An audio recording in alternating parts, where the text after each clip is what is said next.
이 시간 우리에게 주시는 하나님의 말씀 함께 찾아보기 원합니다. 골로새서 3장 12절에서 17절 말씀까지 함께 찾아보도록 하겠습니다. 오늘 본문의 말씀을 한 절씩 교독합니다. 제가 12절 말씀을 먼저 읽습니다.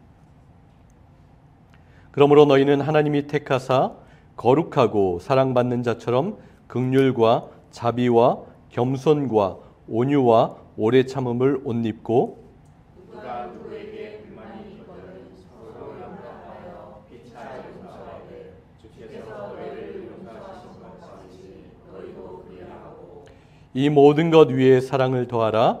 이는 온전하게 매는 띠니라. 그리스도의 평강이 너의 마음을 주장하게 하라. 너희는 평강을 위하여 한 몸으로 부르심을 받았으니 너희 또한 감사하는 자가 되라. 그리스도의 말씀이 너희 속에 풍성히 거하여 모든 지혜로 피차 가르치며 권면하고 시와 찬송과 신령한 노래를 부르며 감사하는 마음으로 하나님을 찬양하고 또 무엇을 하든지 말에나 일에나 다 주 예수의 이름으로 하고 그를 힘입어 하나님 아버지께 감사하라. 아멘. 어린아이가 태어나서 학습할 수 있는 그 시간이 되면 가장 먼저 배우는 것이 있어요. 부모를 통해서 또는 어린이집 선생님을 통해서 옷을 어떻게 올바르게 입는지를 배우게 됩니다.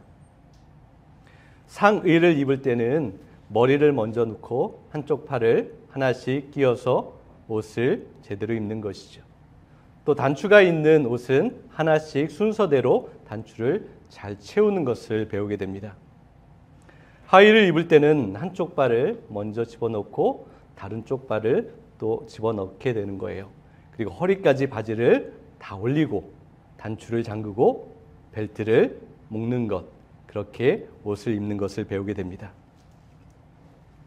그렇게 교육을 받고 또 그것이 익숙해지면 어떻게 옷을 입게 되죠? 자연스럽게 물 흐르듯이 그냥 아무 생각 없이 옷을 입게 됩니다. 내가 이렇게 입어야지 라면서 생각하면서 옷을 입지 않죠. 자연스럽게 옷을 입게 되는 거예요. 그런데 왜 옷 입는 것을 이렇게 하나하나 가르칠까요? 그것은 옷을 입는 것이 굉장히 중요하기 때문에 그렇게 합니다. 여러분, 집을 나와서 밖을 돌아다니실 때 옷을 입지 않고 벌거벗은 모습으로 돌아다니는 사람을 보셨어요? 아마 없었을 거예요.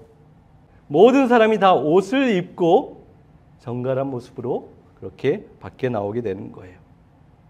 그래서 매일매일 시작하는 아침에 가장 중요한 것은 올바로 옷을 입는 것입니다. 이제 성인이 되면 옷을 어떻게 입느냐는 고민을 하진 않아요. 그런데 다른 고민이 있어요. 매일 아침마다 옷장을 열면서 오늘은 무슨 옷을 입을까? 어떤 옷을 입을까라는 그러한 생각과 고민과 결단을 합니다. 내가 입는 옷을 통해서 내 자신이 드러나고 또한 보여지기 때문에 그렇습니다. 그래서 단정해 보였으면 좋겠고요. 세련돼 보였으면 좋겠는 거예요. 그리고 좀 더 날씬해 보이면 좋겠고 좀 더 다정하고 정갈해 보이면 좋겠다라는 생각을 하고 옷을 입습니다. 여러분들도 오늘 가장 마음에 드는 옷을 입고 아마 이 자리에 오셨을 거예요. 그런데 여러분, 오늘 본문인 골로새서에 보면 아주 귀한 옷에 대해서 우리에게 말씀하십니다. 그리고 꼭 우리에게 이 옷만은 너희의 옷장에 꼭 채워놓고 제대로 옷을 입는 모습이 있으라고 우리에게 권면하고 있어요. 성경을 보면 옷에 대한 기록이 꽤 많이 있습니다. 그리고 옷에 대해서 성경에서 말할 때는 영적인 깊은 의미를 담고 있어요. 그 중에서도 가장 귀하고 아름다운 옷이 있습니다. 그 옷이 무엇일까요? 로마서 13장 14절을 한번 보세요. 오직 주 예수 그리스도로 옷을 입으십시오라고 기록하고 있어요. 근데 원문을 보면 좀 더 정확하게 이렇게 분명히 표현합니다. 오직 주 예수 그리스도를 입으라라고 말하고 있어요. 그럼 사람을 만나게 되면 가장 먼저 보게 되는 것이 무엇이죠? 눈에 들어오는 것이 무엇이에요? 그 사람이 어떤 옷을 입고 있는지 가장 먼저 보는 경우가 많이 있어요. 그렇다면 우리가 예수님을 우리 마음속 깊이 숨겨두고 찾고 또 찾아야 예수님을 보일 수 있는 그런 모습이 아니라 그 누구나 나를 보기만 하면 내가 예수님을 입은 것을 통하여서 자연스럽게 예수님이 보여지는 그러한 삶을 살아가라고 하세요. 예수님이라는 옷이 빛나야 하는 거예요. 그래서 저 사람은 예수와 함께 살고 예수와 함께 죽는 사람이구나 라는 것이 분명하게 보여져야 합니다. 그렇다면 예수 그리스도를 옷 입는다, 예수 그리스도를 입는다라는 의미를 먼저 우리가 이해할 필요가 있습니다. 이 입는다라는 단어의 원어를 보면 엔듀어라는 말인데요. 위에서부터 아래로 내려오다, 위에서부터 아래로 옷을 입다라는 의미를 가지고 있어요. 주님께서 위로부터 우리에게 임하셔서 우리의 모든 아랫부분까지 다 덮어주시고 입혀주신다라는 의미를 담고 있어요. 오늘 주님께서 나를 덮어주시면 나의 모든 허물이 덮여집니다. 나의 부족함이 가려지는 거예요. 나의 쓰라리고 거칠고 더럽고 악한 모든 것들을 주님께서 가려주세요. 그리고 쓰라린 상처들을 덮어주십니다. 보호해 주세요. 그리고 오직 주님의 사랑만이, 주님의 아름다움만이 우리에게서 드러나게 하시는 거예요. 이것이 바로 주님으로 옷 입는다는 의미를 가지고 있어요. 그리고 예수 그리스도를 입는다는 것은 주님과 하나됨, 연합함이라는 의미 또한 담고 있습니다. 단지 자켓처럼 이렇게 걸치는 그러한 단계가 아니에요. 그러한 수준이 아닙니다. 마치 어떠한 큰 보자기를 둘러써서 그 안에 완전히 푹 잠기게 되고 담기게 된다라는 의미를 가지고 있어요. 바울은 이것을 세례와 연결해서 설명하고 있는데요. 그 안에 깊이 들어가다라는 의미를 담고 있어요. 갈라디아서 3장 27절을 보세요. 세례를 받아서 그리스도 안으로 들어간 여러분은 모두 그리스도를 옷 입듯이 입었습니다 라고 말하고 있어요. 바로 우리가 옷을 입다라는 것은 주님 안에 온전히 깊이 들어가서 우리를 완전히 감싸고 완전히 포위하는 하나됨, 연합됨, 떼어놓을 수 없는 그러한 단계를 말씀하고 있는 거예요. 하나님과 주님과 온전히 하나가 되었습니다.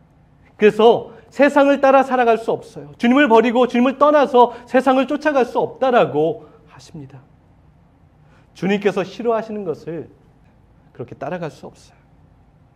우리가 때로 실망하고 상처 때문에 주님을 멀리 떠나려고 하는 마음이 생길 때가 있어요. 그런데 우리는 주님께로 절대 떨어질 수 없다라고 오늘 말씀하고 있는 거예요. 정말 큰 힘과 위로를 주시는 말씀이 있어요. 우리가 잘 알고 있는 말씀인데요. 로마서 8장 35절에서 39절 말씀입니다. 우리 한번 같이 읽어볼까요? 누가 우리를 그리스도의 사랑에서 끊을 수 있겠습니까? 환난입니까? 공고입니까? 박해입니까? 굶주림입니까? 헐벗음입니까?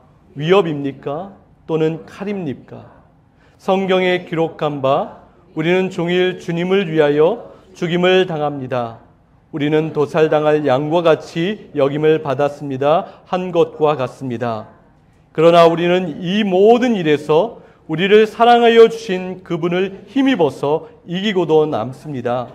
나는 확신합니다. 죽음도 삶도 천사들도 권세자들도 현재일도 장래일도 능력도 높음도 깊음도 그 밖에 어떤 피조물도 우리를 우리 주 예수 그리스도 안에 있는 하나님의 사랑에서 끊을 수 없습니다. 여러분, 주님은 절대로 우리를 놓지 않으십니다. 절대로 우리를 포기하지 않으세요. 그래서 우리는 주님과 떨어질 수 없는 존재인 거예요.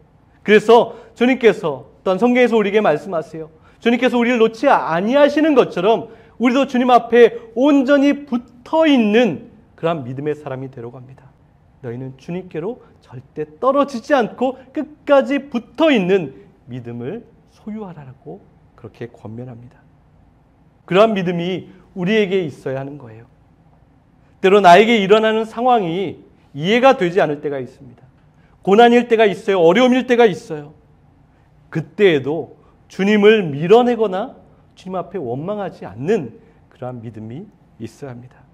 그 어떠한 상황일지라도 내 마음과 내 기분이 어떠할지라도 그것과 상관없이 날마다 주님을 더욱더 뜨겁게 끌어안으라고 우리에게 말씀하십니다. 나의 모든 의지와 힘을 발휘해서 주님께만 끝까지 달라붙어 있는 그러한 믿음을 가져야 합니다. 그리고 또 하나, 옷을 입는다는 것은 히브리어로 라바시라는 단어입니다. 이 단어에 깊은 의미가 있어요. 이것은 임하다, 사로잡다, 감동시키다라는 의미를 가지고 있어요. 이것은 그리스도인이 결론적으로 그리스도를 옷 입었을 때 얻게 되는 은혜를 말씀하고 있어요. 하나님의 은혜가 임하는 거예요. 하나님께서 사로잡으십니다. 하나님께서, 성령님께서 우리의 마음을 감동하시는 거예요. 주님으로 옷 입은 자에게 베풀어 주시는 그 내면에 넘쳐 흐르는 평강과 기쁨을 주신다는 거예요. 이것은 아담과 하와가 범죄한 이후에 그들이 어떻게 되었습니까? 하나님께서 그들을 위해서 양을 잡아서 가죽으로 그들에게 입혀주셨어요. 바로 죄악 가운데 살아가는 사람이 자신의 힘으로는 절대 살 수 없는 그러한 고백 가운데 하나님의 은혜가 임하는 거예요. 하나님께서 덮어주십니다. 여러분, 우리는 우리의 힘으로 절대 살아갈 수 없어요. 하나님의 은혜를 덧입어야만 살 수 있습니다. 우리는 여러분 다 벌거벗은 존재들인 거예요. 스스로 입을 수 없습니다. 스스로 보호할 수 없어요. 안전할 수 없습니다. 소망도 없는 존재입니다. 부끄러움과 수치가 가득한 존재였어요. 그런데 우리 주님께서 우리 부끄러움과 우리 수치와 우리 저주를 대신 가져가셨어요. 짊어져 주셨습니다. 대속해 주셨어요. 그리고 우리에게 어떻게 하셨습니까? 구원의 옷을 입혀주셨어요. 거룩의 옷을 입혀주셨습니다. 흰옷, 세마포를 입혀주셨어요. 예수의 옷을 입혀주셨어요. 바로 주님의 은혜가 임하는 거예요. 주님의 감동이 우리에게 있습니다. 우리를 보호하시는 하나님의 놀라운 은총이 우리에게 입혀지고 있어요. 그래서 이제 우리는 완전히 새로운 피조물이 되었어요. 새로운 존재가 된 것입니다. 우리의 죄와 우리의 더러움, 우리의 저주, 우리의 부끄러움을 다 덮어주셨어요. 주님의 거룩함으로, 주님의 선함으로, 주님의 아름다움으로, 주님의 정결함으로, 주님의 정의로움으로 우리를 완전하게 하셨습니다. 그래서 우리는 지금 그리스도로 옷 입은 자가 되었습니다. 이제 그리스도로 옷 입은 자가 되었으면 오늘 골로새서 본문에 보면 좀 더 자세하게 어떠한 옷을 덧입어야 되는지 좀 구체적으로 말씀해 주고 있어요. 우리가 다시 한번 살펴보아야 하는데요. 골로새서 3장 11절을 보세요. 여기에는 그리스인과 유다인, 할례받은 사람과 받지 않은 사람, 타국인, 야만인, 노예, 자유인 따위의 차별이 없습니다. 오직 그리스도만이 모든 것이며 모든 것 안에 계십니다. 여러분, 우리는 차별하지 않는 그러한 옷을 입어야 합니다. 여러분, 골로새 교회는, 골로새 교회뿐만 아니라 초대교회, 바울이 사역했던 시대 가운데는 참으로 놀라운 역사가 교회 안에 일어났던 시대였어요. 서로 절대 하나가 될 수 없는 사람들이 한 공간에서 같은 시간을 공유하면서 하나님 앞에 한 마음으로 예배를 하고 있어요. 절대 지금까지 일어날 수 없었던 사건이 일어난 거예요. 이스라엘 사람과 헬라인이 함께 있습니다. 할례 받은 사람과 받지 않은 사람이 한 자리에 있어요. 많이 배운 사람과 글자를 알지 못하는 사람이 함께 있어요. 노예의 신분과 자유인 그리고 노예의 주인까지도 그 자리에 함께 있어요. 어떻게 보면 서로 미워할 수밖에 없고 경계할 수밖에 없고 하나 될 수 없는 그 사람들이 한 공간에 모여 있어요. 그 이유는 무엇입니까? 그렇게 할 수 있었던 그 능력은 어디 있습니까? 그들이 예수 그리스도로 옷 입었기 때문에 그 자리에 함께 할 수 있었던 거예요. 그런데 여러분, 이 시대의 교회, 오늘날 우리 교회 가운데는 어떠한 일들이 일어나고 있습니까? 같은 수준의 사람끼리 모이는 것이 편안하게 생각해요. 같은 생각과 사상과 정치적 견해를 공유한 사람들끼리 모이는 것을 더 선호합니다. 나와 다르게 생각하거나 내가 추구하고 편안하게 여기는 것이 나와 같지 않거나 정치적 견해가 다르거나 그러면 마음속에 자연스럽게 차별하고 판단하고 미워하는 마음이 생길 때가 참으로 많이 있어요. 차별합니다. 모두를 동일하게 좋아하고 섬기고 사랑해야 함에도 불구하고 빈부의 격차를 의식해서 행동하기도 해요. 그 사람이 많이 배운 것, 적은 것으로 차별하기도 합니다. 그리고 어떤 사람이 교회에 많은 도움을 주는지 도움을 주지 않는 것을 통하여서도 그 사람을 구별하고 차별할 때가 있어요. 여러분, 우리에게 혹시 이러한 수많은 차별이 있다면 우리는 다시 한번 모든 사람을 절대 차별하시거나 판단하시지 않으시는 주님의 마음과 주님의 옷을 입어야 하는 거예요. 한 사람 한 사람을 정말 귀하게 여기시고 동등하게 사랑하시고 존중하시는 그 옷을 입어야 하는 거예요. 혹시 그러한 마음이 있다면, 비판하는 마음이 있다면 그것을 지금 바로 벗어버려야 하는 거예요. 그리고 주님의 마음과 주님의 뜻을 잊고 항상 상대방을 나보다 더 존중하고 사랑하고 높이는 마음이 우리에게 있어야 합니다. 여러분, 교회의 문턱은 그 어느 것보다도 가장 낮고 낮아야 합니다. 교회에 들어와서 누구나 사랑받아야 합니다. 누구나 교회를 찾아와서 존중받고 환영을 받아야 하는 거예요. 사실 하나 될 수 없는 사람들이 함께 한 공간에 있다라는 것, 함께 예배하는 것이 교회인 거예요.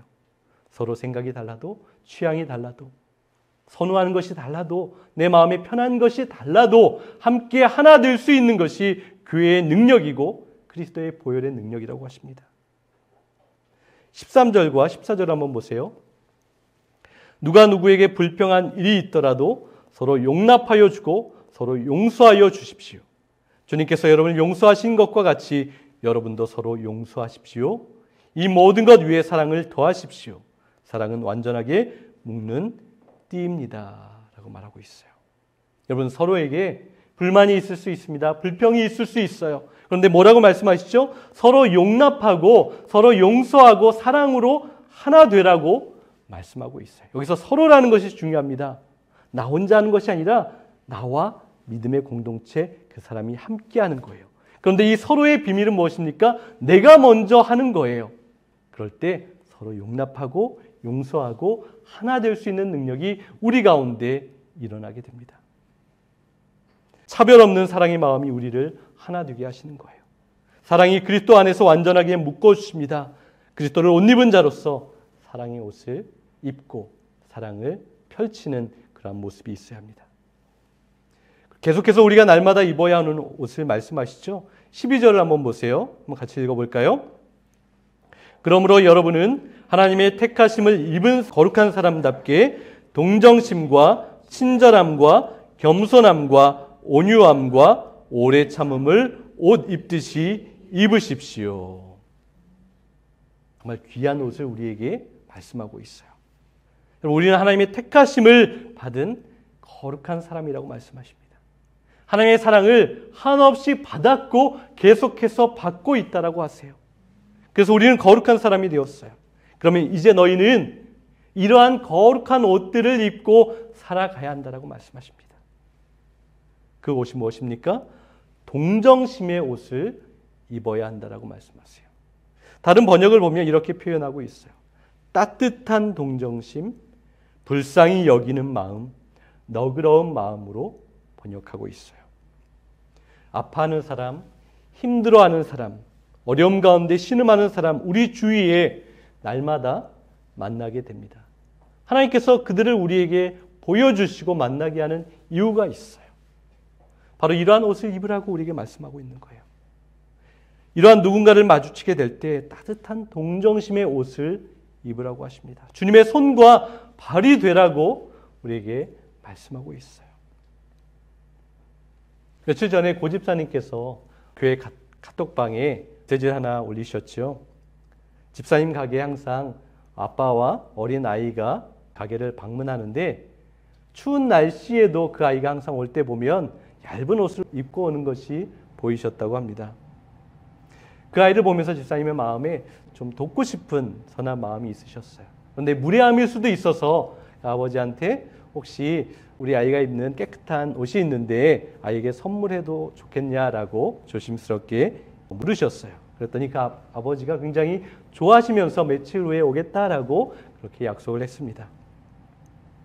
그 아버지가 아이를 데리고 왔는데 그 아이만 데리고 온 게 아니라 아내하고 또 자녀 4명 정도까지 함께 데리고 가게에 오신 거예요. 가정에 어려움이 보였습니다. 그 가정에 조금이나마 도움을 주고자 하는 마음을 주님께서 집사님 마음에 주셨어요. 여러분, 우리가 주님의 일을 해야 하는 곳이 어디일까요? 우리가 주님의 선한 일, 주님께서 부탁하신 일을 어디에서 감당해야 할까요? 어떤 사람들은 교회 안에서만 그러한 일을 하려고 합니다. 어디 먼 선교지에 나가서 그러한 일을 하려고 생각할 때가 있어요. 분명히 그것도 맞지요. 교회 안에서도 봉사하고 먼 선교지에 가서도 주님의 일을 감당해야 하는 것이 맞아요. 그런데 우리가 주님의 일을 가장 귀하게 생각하며 감당해야 할 것이 있습니다. 그것은 내 일상의 자리인 거예요.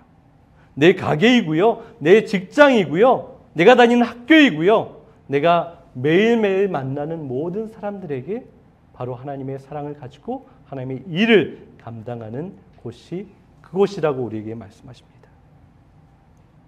지금 이곳에 계신 여러분 모두도 각자의 자리에서 누군가를 따뜻한 동정심의 마음을 가지고 하나님의 일과 사역을 감당하고 계실 것입니다. 여러분, 이것은 단지 우리가 누구보다 상대방보다 더 많이 가져서 더 착해서 더 우월해서 누군가를 도울 수 있는 것이 절대 아니에요. 우리가 단지 바로 그러한 놀라운 은혜를 이미 받았기 때문에 우리를 불쌍히 여겨주시고 긍휼히 여겨주시는 그 은혜를 주님으로부터 또한 많은 사람으로부터 받았기 때문에 단지 우리는 그것에 감사하여서 우리에게 보내주신 그 사람들을 섬기고 돕고 사랑하는 거예요. 계속해서 우리가 날마다 입어야 하는 옷이 있습니다. 친절함의 옷이라고 말씀하고 있어요. 겸손함의 옷입니다. 온유함의 옷이에요. 오래 참음의 옷입니다. 이것은 다 연결되어져 있습니다. 친절함의 옷은 무엇이죠? 우리가 누군가를 돕고 누군가를 대할 때 친절함을 가지고 생활해야 하는 거예요. 그런데 어떤 사람들은 나에게 이익이 생기거나 내가 어떤 직장에 갔을 때 친절함을 베풀 때가 있어요. 그런데 나에게 이익이 오지 않거나 나에게 어떠한 좋은 일이 없을 때는 친절하게 대하지 않는 사람들이 있습니다. 그런데 오늘 성경에서 말하는 것은 어느 상황 가운데 그 누구에게도 나에게 이익이 되지 않을 그 상황 가운데서도 친절함을 베푸는 그러한 옷이 우리에게 있어야 한다고 말씀하세요. 겸손과 온유도 마찬가지입니다. 오래 참는 것도 동일합니다. 다 연결되어 있어요. 여러분, 우리는 아침에 일어나서 옷장을 열 것입니다. 아니면 서랍을 열 거예요. 그 옷장을 열 때마다 내가 꼭 입어야 할 옷을 정확히 빼서 아름답게 입을 수 있기를 원합니다. 차별하지 않는 진정한 존중의 옷을 입으십시오. 따뜻한 긍휼과 자비, 동정심의 옷을 입으십시오. 누구에게나 친절함의 옷을 입으세요. 겸손의 옷을 입으세요. 오래 참음의 옷을 입으십시오. 오늘 본문 뒤에 보면 감사의 옷을 입으라고 말씀하세요. 평화의 옷을 입으라고 말씀하십니다. 서로 용납하는, 서로 사랑하는, 하나 되게 하는 그 옷을 입으라고 말씀하고 있어요. 우리 가운데 그 옷이 보여져야 합니다. 그리고 그 모든 것은 바로 예수 그리스도를 입을 때 이루어지고 아름답게 결실한다라고 말씀하세요. 사랑하는 여러분, 이 존귀하고 아름다운 옷을 입고 주님 다시 오실 그 날까지 성실함으로 끝까지 포기하지 않고 믿음의 길을 달려가시기를 바랍니다. 우리 주님께서 도와주신다고 말씀하셨어요. 성령님께서 우리를 감동하십니다. 우리를 기름 부어주시고 우리에게 능력을 주시고 그 길을 그렇게 걷게 하시는 거예요. 히브리서 12장 1절을 보세요. 이렇게 많은 증인들이 구름처럼 우리를 둘러싸고 있으니 우리도 온갖 무거운 짐과 우리를 얽어매는 죄를 벗어버리고 우리가 달려야 할 길을 꾸준히 달려갑시다 라고 말씀합니다. 여러분, 믿음의 길은 어떠한 길일까요? 꾸준함입니다. 꾸준함으로 성실함으로 달려가는 것, 믿음의 생활을 하는 것이 진정한 영성이라고 거룩함이라고 우리에게 말씀하고 있어요. 화려하지 않아도 됩니다. 요란하지 않아도 됩니다. 하루하루 주님과 함께 주님으로 옷 입고 삶의 자리에서 주님을 비추는 그러한 삶을 살아내면 됩니다. 마태복음 5장 16절을 보세요. 이와 같이 너희 빛을 사람에게 비추어서 그들이 너희의 착한 행실을 보고 하늘에 계신 너희 아버지께 영광을 돌리게 하여라 라고 말씀하십니다. 그리스도로 옷 입은 우리의 선한 행실로 인해서 나의 삶의 가장 가까운 자리에서부터 놀라운 변화가 일어나게 되는 거예요. 여러분, 내 가까운 데서 변화가 일어나지 않으면 먼 데에선 변화가 일어날 수 없습니다. 우리가 그러한 선한 행실의 옷을 입으면 우리를 통하여서 그러한 변화를 보게 하십니다. 여러분, 어두움을 비추는 빛이 되십시오. 날마다 영혼의 옷장을 열어서 그리스도를 입고 나의 삶의 자리를 거룩한 자리로, 또한 주님께서 기뻐하시는 자리로 정말 아름다운 그 빛을 비추어내는 저와 여러분이 될 수 있기를 간절히 소망합니다.